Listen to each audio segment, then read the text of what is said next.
Hello, it's Scott Manley here, and after a quick perusal of the changes to 0.18, I'm going after one of the bigger changes. They've added an asteroid called Dres, and since I spent many years studying asteroids, I figured it would be fitting for me to attempt to visit this body.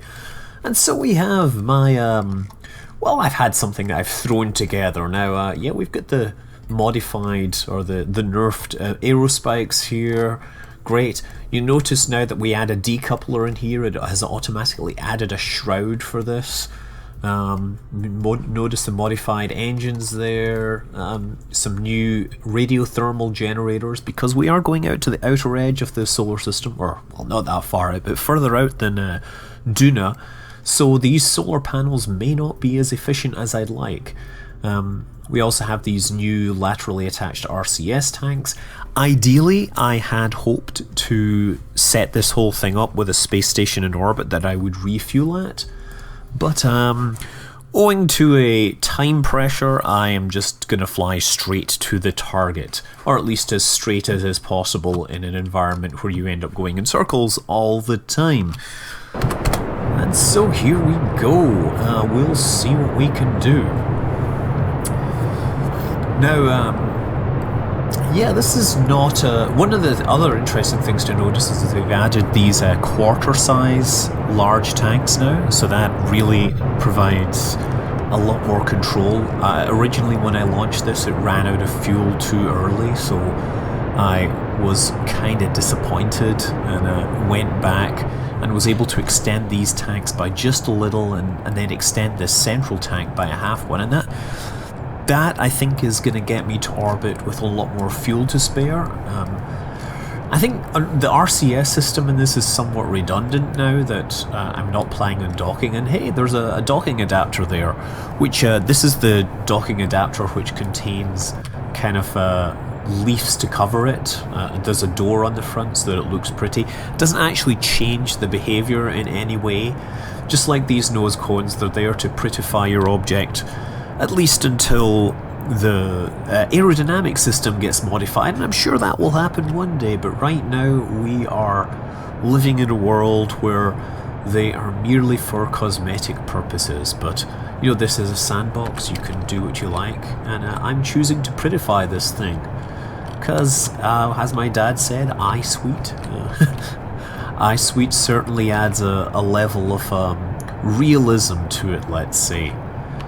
So, I'm just going to follow this thing into orbit, and it's entirely possible I just cut this whole thing out. Or I make some random comment about a random joke or whatever. Now, what else going on? There's almost everything now you can right-click. You can jettison the cowling, I guess, which would be really dangerous because it would probably fall off and hit things. You can... you can decouple things from this view. You can lock. There's one option in there that you can't see. It's called lock gimbal, I think. Hold on.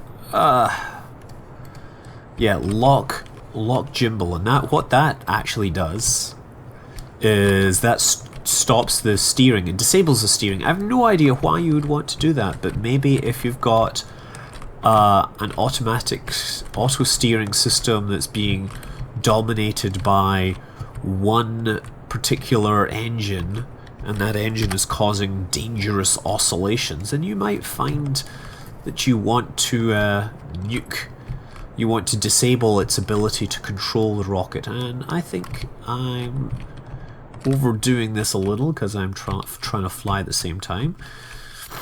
Okay, let me drop this engine and we'll see the cowling in action. There we go, falling away with all the swiftness of continental drift, because we're being driven by one of those newfangled nuclear engines which doesn't have the greatest thrust.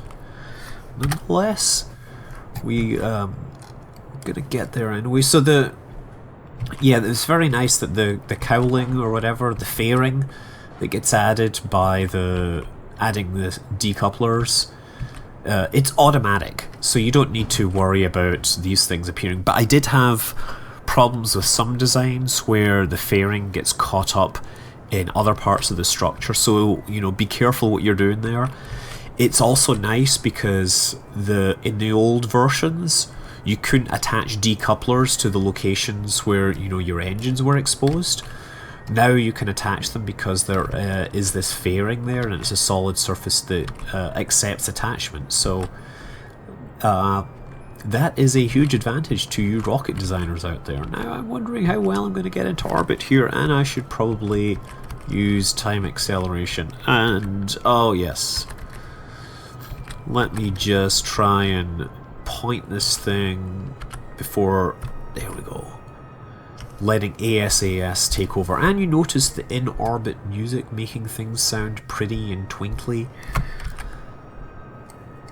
You might not be able to hear it particularly well because I am speaking all over the wonderful compositions that have been created for the game. Yeah, I think I might need to activate these external engines here to get myself a little more thrust. Good thing is I can actually disable them, so it's not disastrous. You've been able to deactivate regular air-breathing engines since, well, for a long time. This is the first version you can actually deactivate the engines on the regular engines without a mod. And of course, any of these things you can bind to an action group, which makes all the control available all of the time at your fingertips, so to speak. As I said, the original plan was that I would rendezvous with my space station, with my habitation module. Oh, and that's debris. With my somewhere there. Yes, my habitation module, and that would be a space station, and I would have flown up some fuel tanks with it. Unfortunately, there's no fuel tanks up there. The only thing is a habitation module and some RCS tanks, and RCS isn't gonna help me in the slightest. Anyway, I'm getting ready, getting into orbit. Okay, now we're in a stable orbit. Now I need to figure out how to get to Dres. So there's going to be a lot of map zipping around here. Now Dres is this one out here, and it is practically in the worst position possible. I reckon I need to be about here relative to that. So let's oh yes, of course, time acceleration is unavailable. So let's boost myself into a higher orbit. And I gotta zoom back in to the map, see what's going on. I might just decide to go to Paul instead. That's an option. I have no idea the size of these objects, so it's entirely possible that I get there and find out that I can't land because I don't have enough thrust. That would be embarrassing, wouldn't it? But nothing more embarrassing than perhaps crashing dozens of times because you can't actually fly. I'm sure the MechJeb autopilot will be ported and updated and fixed ASAP, if it's not already fixed. But this is a first impressions video, so I'm absolutely trying to do everything by the book manually. And more importantly, I want to be able to show you the maneuver node system, and we'll do that in a minute. What I'm going to do is put myself into, say, I think 600 kilometer orbit will be a good one. So I'll bring the apoaps up. Oh yeah, you know what? What I should do is disable these. Oh dear. Ah! Shut down that engine. Shut down that engine. Make sure that when you've got them in manual control like that, they're completely isolated. They're not in pairs anymore, which can of course be disastrous. This is why it's good to have action groups for all these things. Okay, so we're coming out. I'm now using the high efficiency fuel. That'll get me out there with a little more fuel to spare. Now, I haven't shown you in this the ion engine. The ion engine is primarily intended for space probes. You need big ass solar panels, and you need a tiny amount of fuel. It has a very high specific impulse, and providing you can feed it power and you can be patient, it will take you long distances with minimal fuel use. Now, so what I'm going to show you is a maneuver node system. I am going to add a maneuver here to round out my periaps. And so what I would normally do is burn prograde. So I pick that up and I drag it out, and you see the projected orbit increasing outwards. Also, you see the delta V estimate being increased. So what I'm going to do is watch this until the apogee and the perigee, or perikey, flip around like that, and that should mean that they're pretty close to each other. Okay, so they're like 30 kilometers apart. And say I want to, I'll be going down there, so let's move it upwards a little to try and bring them closer together. See that? As I'm thrusting outwards here, it's giving me, there, 600 and 606. 606. Come on, just a little more. 605, 601. Okay, so that's within 4 kilometers. So now it tells me how much delta V I'm going to need, how long I'm going to have to burn with this, and how long it is until I get to that node. So I can come out of map mode now, and once I put it on the blue spot, I can lock myself using the ASAS and time accelerate, and that node will stay in position. So it'll tell me how close I am to my node. You see it counting down. So around, 56 seconds beforehand, I'm going to light up my thruster. Oh, crap, I missed it. Well, let's just burn. So much for my great plans. I'll probably end up with a slightly non-circular orbit, but who cares? You see now the orbiter's responding, and because I've got ASAS on, I'll just time accelerate a little. And so I don't need to be in the map to do this. I can sit and watch this burn down, and because I've set up the maneuver beforehand, I know where it'll end up afterwards, assuming you burn at the right time, unlike me. I kind of like the map feedback, but in the map you can't do staging, and that could actually be important.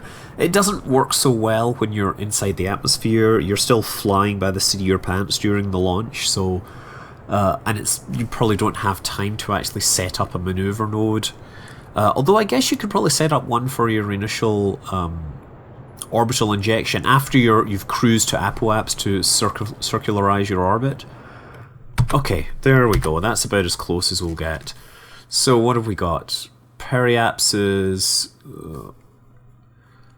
632. So I'm just gonna fix this a little. What I can do is click on this now and kill the node, and I'm just gonna burn this way to stop myself falling down.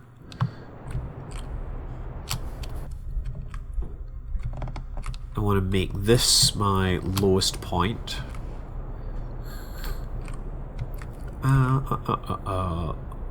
There, going upwards now, and then once we get around, oh yeah, time accelerate.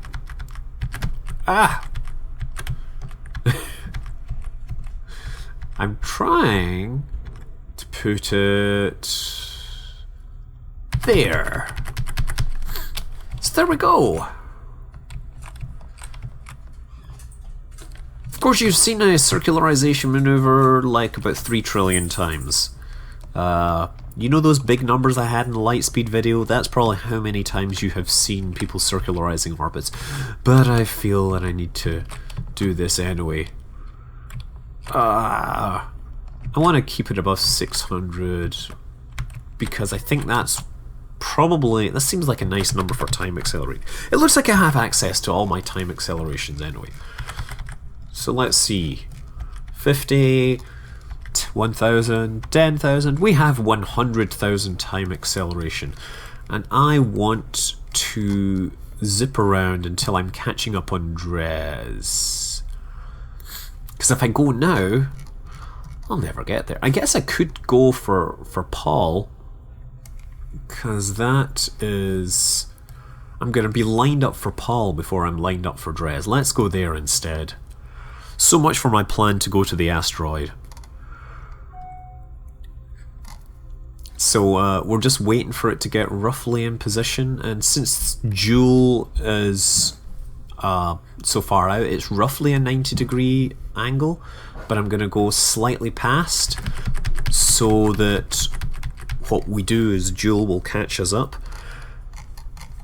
and we can immediately test our burn. So we can say if we're going to go for an escape trajectory, we're going to burn prograde, and you'll see what'll happen is it'll zip out,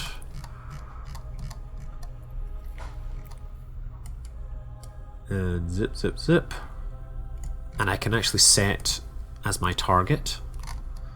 Oh, my maneuver node has disappeared again. It's kind of hard to pick up. There we go.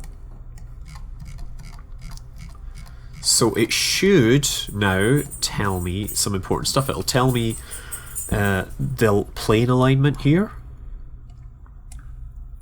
It'll also tell me, hopefully, when I start to get some closest approaches.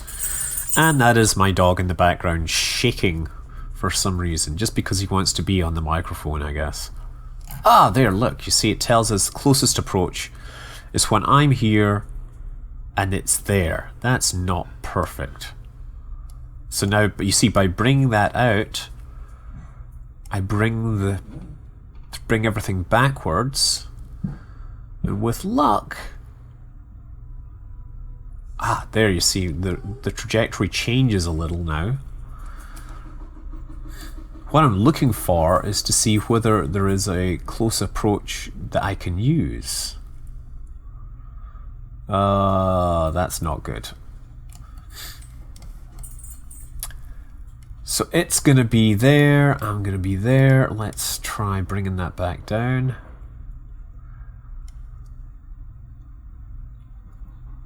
When I get up there, it's going to be in front of me, right? That's what it's saying. So if I wait a little longer, so if I cancel this maneuver, right, what I can do is click on the maneuver and cancel it.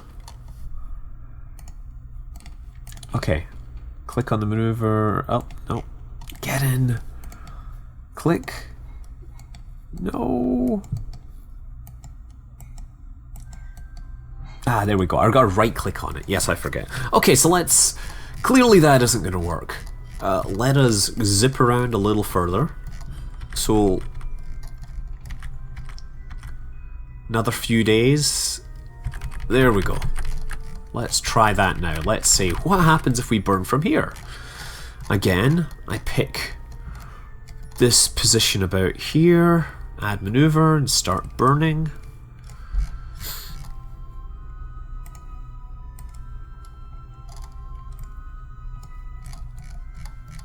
And again, you see it predicting these things. This will let you basically shoot your maneuvers out and see what happens if you were to burn at a certain time. And the instrumentation takes a whole lot of guesswork out of things. So here we go. Let's see if we get... Oh, look at that. You see how close that's going to be? I'm going to arrive just in front of it, and it's going to be there. So that is going to be a good position for me to burn. Look at that. It's going to show me that I'm going to get a Jool encounter. And that's totally by guesswork. No mechanical jab, no protractor. That is excellent. So I'm going to go out and visit Paul. And it's going to take me 2 kilometers per second delta V. So, let's see what it says. So I'm going to have to... It says I'm going to take 17-minute burn time. Okay, guys. I might have to do this. I might have to cut this video a little because I don't think you're going to be interested in watching a 17-minute burn. Okay, so I've set up my maneuver. Again, I'm going to point at it. Point at it here in the blue. Now you can also do other things. You could do your correction burn and things like that, your plane change and whatever. But let's not bother with that. We're just going to zip around. Now it says node in T-minus 50 minutes, so I'm going to start it 10 minutes beforehand, let's say. Or let's start it, yeah, let's start at 8.5 minutes. That seems like a good number. Let's try not to overshoot this time, Scott. Oh, and yes, I noticed the beautiful changes to the planet. We should pause for a moment and discuss these changes to the planet. We have this new crater complex there. The enemy, or not the enemy, the other flight center has moved. There is a desert, and there's apparently something to be looked for in the middle of the desert. And now I'm here, I've got to start burning at 100%. Hopefully this will work. Yeah, let's take a look at the planet while that's happening. So, I can go into the map mode, and since the ASAS is doing all my steering for me, I can take a look and see what else is going on. So they've changed a bunch of the textures on the planet. And we have this impact crater here, which is rather interesting. The new space, the space center is invisible, unfortunately, and this is where your new space center, this is where the Kerbal Space Center is. There's some islands off the coast which now have some an airfield on it that you can practice landing on, so that you actually have a reason to go from one place to another. Moon, I think that might have had a texture pass on it. Not entirely sure. Oh yeah, I should probably get at least one level of time warp on this, so that it will go through a little faster. What else? Minmus, don't think anything's been done there. Moho, completely different. Mount Goatsy is no longer there. Please do not look up Goatsy. Seriously, you will want to claw your eyes out of your head.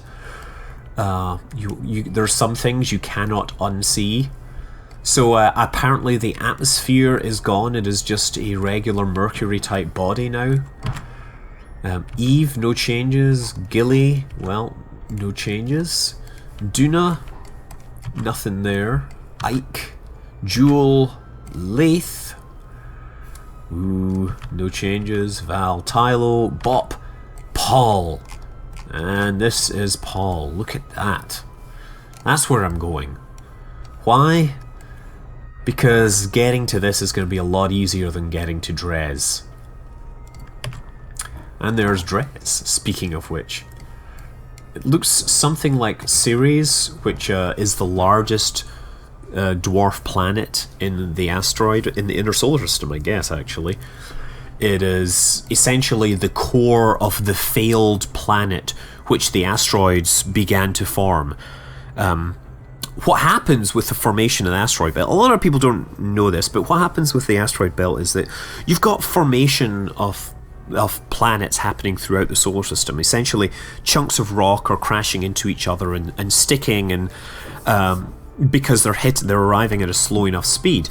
And in the inner solar system, you've got rock, essentially, and that forms the core of the inner planets. But as you go further out from the proto-star, the proto-sun, the temperature starts to drop. Because, being close to the sun makes lots of heat. Being far away, you don't have so much heat. Oh yeah, you can also focus on the maneuver nodes. That's a good thing to know. Oh yeah, other thing, I should fold out these things. So yeah, as you go further out, the temperature drops, and what happens is ice starts to solidify out of the solar nebula.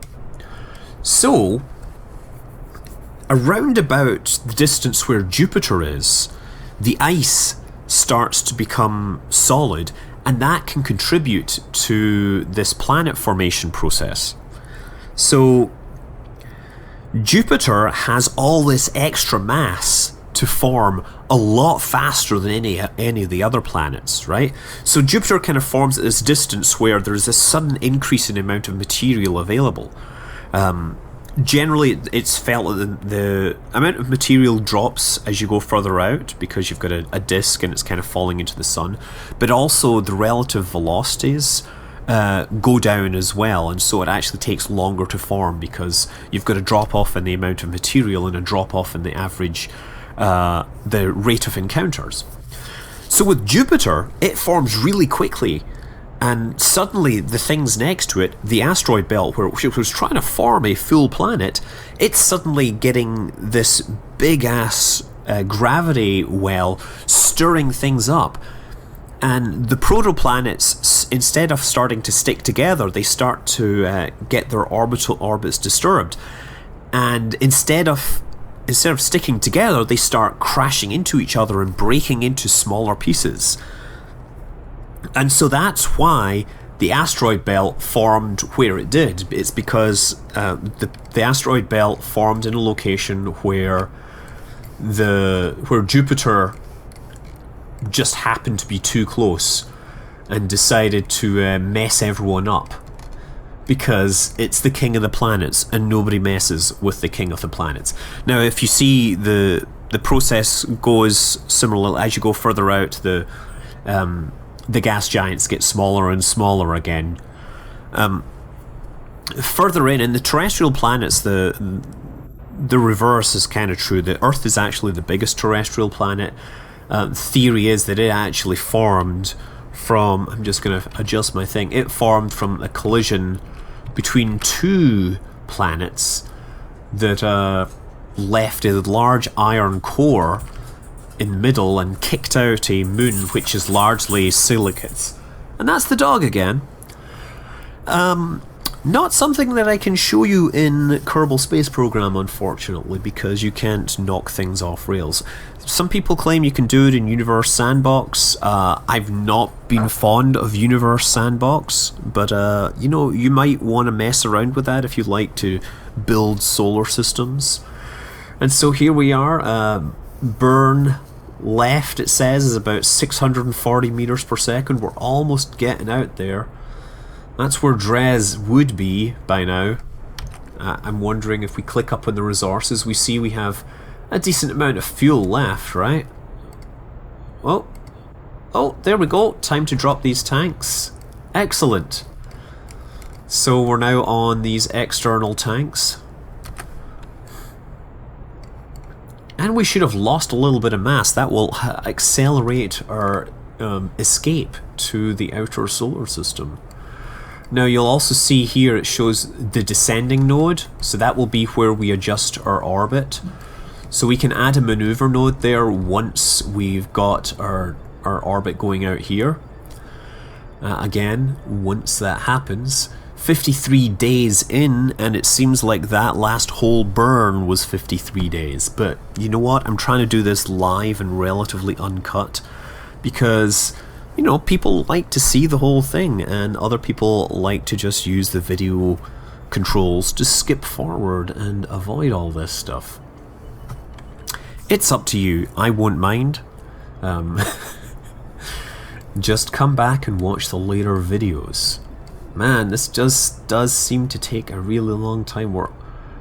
I guess we're about 60 seconds away of real time. I'm just going to hit X when we get out close enough.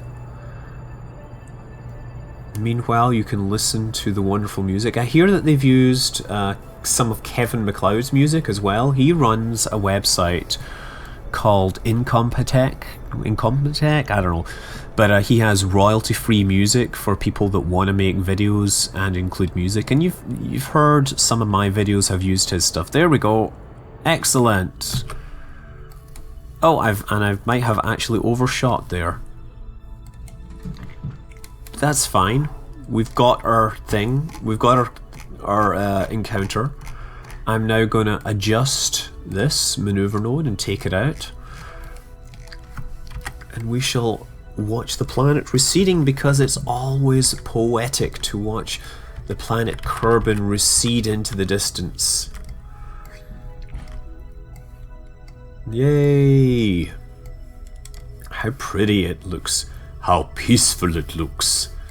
Clytus, I'm bored. Yeah, that's Flash Garden if you don't know. What plaything can you offer me today? An obscure body in the SK system. Its inhabitants refer to it as a planet Earth. How peaceful it looks. Will you play? Yes, that's the intro to Flash Garden, which again I've talked about as being one of my favourite movies. As trashy and awful as it is a pretty darn good movie. So this is the descending node. What you want to do is, to correct for the descending node, you want to burn upwards, I believe. So yeah, we're going to try and bring these things closer together by burning upwards, and you'll see the orbits change. Oh. I can grab this here, and you can see, oh, it's not sure. Still has the same kind of Schrodinger's encounter issues. I'm sure that will get, fixed at some point, but we know there's an encounter there. So I wouldn't worry, I'm not worrying too much. Although we seem to, have I set that as target, unset target? I'm not sure why it's not showing me the close approach. Anyway, so that will be what I do. I need a 215 meter per second burn there. So it would be nice to have an accelerate towards maneuver node, but I guess that's not going to happen. I mean, that's not going to happen before this is released. This is the release candidate 3, I believe, which means it is practically, hat dropping. And given that there is a KerbalCon event at the end of the week, I won't be entirely surprised if some news involves the release of this, but that is not an official announcement by any means. Oh, yes, I should switch to my...